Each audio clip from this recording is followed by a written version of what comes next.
దేవదేవునికే మహిమ కలుగునుగాక. దానియేలు గ్రంథం 46 వచనం. నెబుకద్నెజరు దానియేలును అతన్ని పూజించి నైవేద్య ధూపములు అతనికి సమర్పింప ఆజ్ఞాపించును. దేవునికి స్తోత్రం కలుగునుగాక. హల్లెలూయా. రాజగు నెబుకద్నెజరు ఒక దైవజనుడికి సాగిలపడి ఆ దైవజనుడికి సమర్పించుకుంటూ ఉన్నాడు. మొదటి సాగిలు పడతా ఉన్నాడు, రెండోది సమర్పించుకుంటూ ఉన్నాడు. ఈరోజు ఎక్కడ అంటే వాళ్ళు ఉండేది ఎక్కడంటే నెబుకద్నెజరు ఆ బబులోను దేశంలో ఒక బానిసలుగా కొనుపోబడిన ఈ దానియేలు, షద్రకు, మెషకు, అబేద్నెగో అనే ఈ దేవుని పక్షముగా నిలబడే ఈ సేవకులుగా మనకి ఎవరు సాగిలు పడుతున్నారు? ఇప్పుడు సమూయేలు తన స్థావరాన్ని విడిచి ఊరిలోకి వస్తూ ఉంటే ఊరు వాళ్ళందరూ ఆయనకి సాగిలు పడుతూ ఉన్నారు. అయ్యా, నువ్వు సమాధానంతో వస్తున్నావా అని. ఇలా బైబిల్లో చూస్తే దైవజనులు వారికి రాజులు సాగిలు పడతా ఉన్న సందర్భాలు మనం చూస్తున్నాం.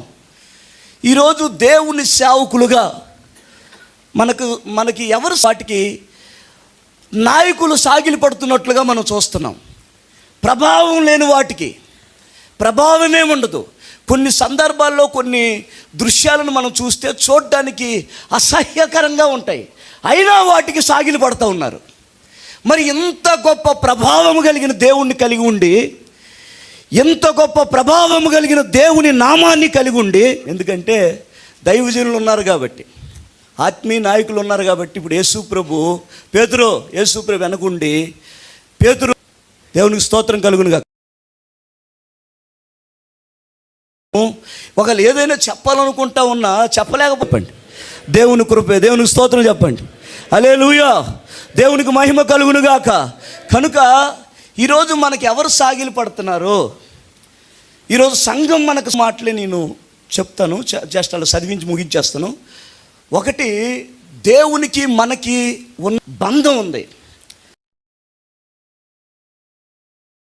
హల్లెలూయా. మనకి దేవునికి దైవం కలిగించేవి కొన్ని ఉంటాయి. అంటే దేవునికి సమాజం మనకు సాగిలు పడునుగాక, నాయకులు మనకు సాగిలు పడునుగాక. ఏంటి ఆ దేవునికి దైవజనుడికి ఉన్న ఆ బంధం?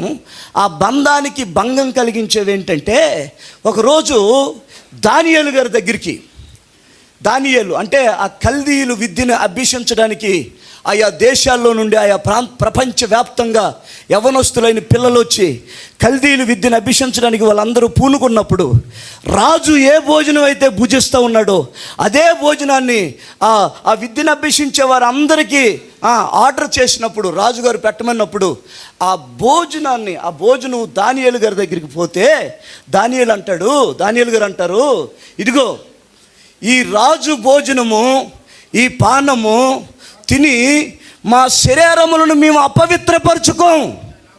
హల్లెలూయా. ఏమన్నాడు? 1వ అధ్యాయం 8వ వచనం.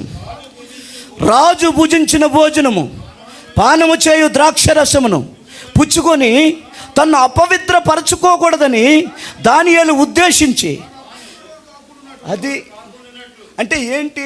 దేవునికి మనకి ఉన్న బంధానికి భంగం కలిగించేది మొదట ఏంటంటే తిండి. బైబిల్లో స్పష్టంగా రాయబడి ఉంది తిండి కదా. నువ్వు తిండిపోతువైతే నీ గొంతుకు కత్తి పెట్టుకోమంటాడు. ఆ తిండి వల్లనే కదా ఏశావు, ఆ తిండి వల్లనే కదా ఒక పూట కూటి కొరకు కదా తన జ్యేష్ఠత్వాన్ని, అంటే బ్రతకడం కొరకు తినడం వేరు, తినడం కొరకే బ్రతకడం వేరు.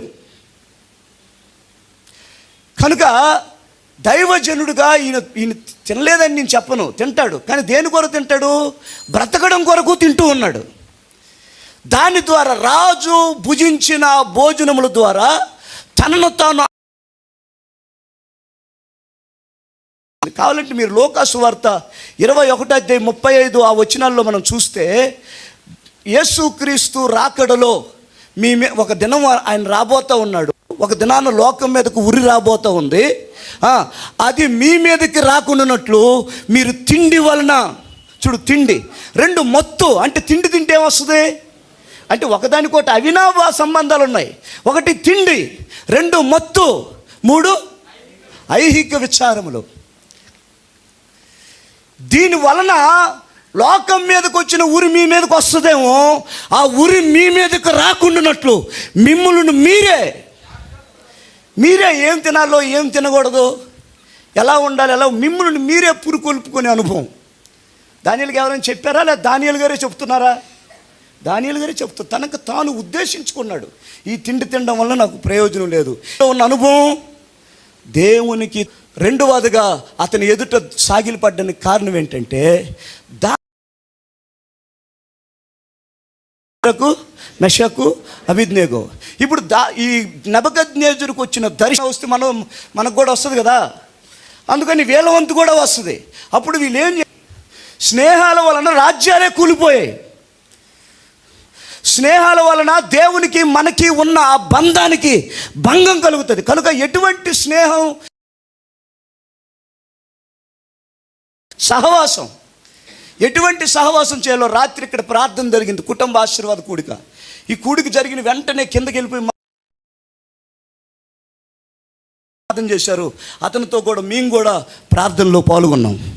దేవునికి స్తోత్రం కలుగునుగాక. ఉన్న పునరుత్థానాల గురించి 5 పునరుత్థానాలు ఉన్నాయి. వాటి గురించి మాట్లాడుకుంటూ ఇంచుమించుగా 12 గంటల వరకు దైవజనుల పాదాల దగ్గర చాలా విషయాలు నేర్చుకోవడానికి దేవుడు కృపనిచ్చాడు.